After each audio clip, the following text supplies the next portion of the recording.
Today's superstar reader is Dr. Mahase. Hi, I am Dr. Radica Mahase. I am a historian and I am the founder and director of Support Autism T&T. I am very happy to read two short stories for you today. Both are written by author Pedro Pablo Sacristan, a Spanish writer. The first story is called The Slow Coach Sunflower. There once was a teacher who gave his pupils some seeds so that they could plant and look after their very own sunflower. One boy in the class who loved sunflower seeds was so excited that he planted a seed and looked at it with great care for many days. When the first shoot finally appeared, the boy, filled with impatience, went to see his teacher. "Can I uproot it yet?" he asked anxiously.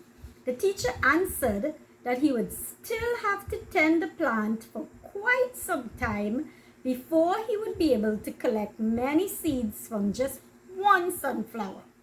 The boy was disappointed, but he kept on looking after his sunflower.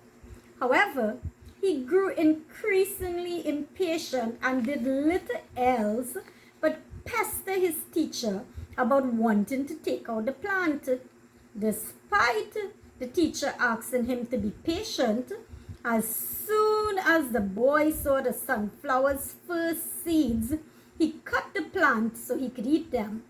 But the plant was still green. The seeds were not ripe, and of course, they couldn't be eaten. The boy was devastated. He had put so much effort into caring for the sunflower, but in the end, he had squandered it all for a simple lack of patience. And he was even angrier when he saw how enormous his classmates' sunflowers grew. Ultimately, he resolved not to be so impatient in the future and to listen to his teacher. Fortunately, he wasn't completely out of luck, and his friends were good enough to share their delicious sunflower seeds with him. The end. My second story is called The Perfect Face. It is also written by Pedro Pablo Sacristan. Once upon a time, there was a paper doll that had no face. His whole body was perfectly cut out and painted except for his face.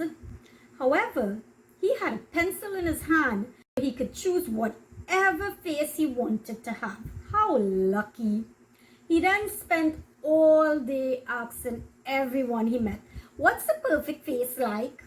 "One with a big beak," answered the birds. "No, not one with a beak," said the trees. "The perfect face is full of leaves." "Forget the beak and the leaves," interrupted the flowers. "If you want a perfect face, you filled it with colors." And so everyone he met, animals, rivers, or mountains, they told him to draw his face with their features and colors. But when the doll drew a beak, leaves, colors, hair, sand, and 1,000 other things, it turned out that nobody liked that face, and now he couldn't erase it. Thinking about a wasted opportunity to have a perfect face, the doll cried for days. "I only wanted a face that everybody would like," he said.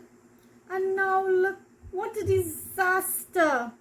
One day, a small cloud heard his cries and came closer to talk to him. "Hello, doll. I think I can help you. As I'm a cloud and don't have a shape, I can make you any face you like. What do you think about me changing faces until that's the one that you like? I'm sure we can fix you a little bit." The doll loved the idea and the cloud made all kinds of faces for him, but none of them was perfect enough. "Don't worry," said the doll as he was about to leave. "You have been a great friend." He gave her a great big hug, and the cloud smiled from ear to ear, happy at having helped. Just then the doll said, "That's it, that's the face I want. It's a perfect face." "Which one?" asked the puzzled cloud. "But I haven't done anything." Yes, you have. It's that face you make when I hug you or when I tickle you. Look." The cloud finally realized that he was talking about her big smile. And together, they took the pencil and drew the paper doll an enormous smile, 10 times better than beaks and hair and colors and leaves. And that face was indeed the only one that everyone liked because it had the secret ingredient for perfect faces.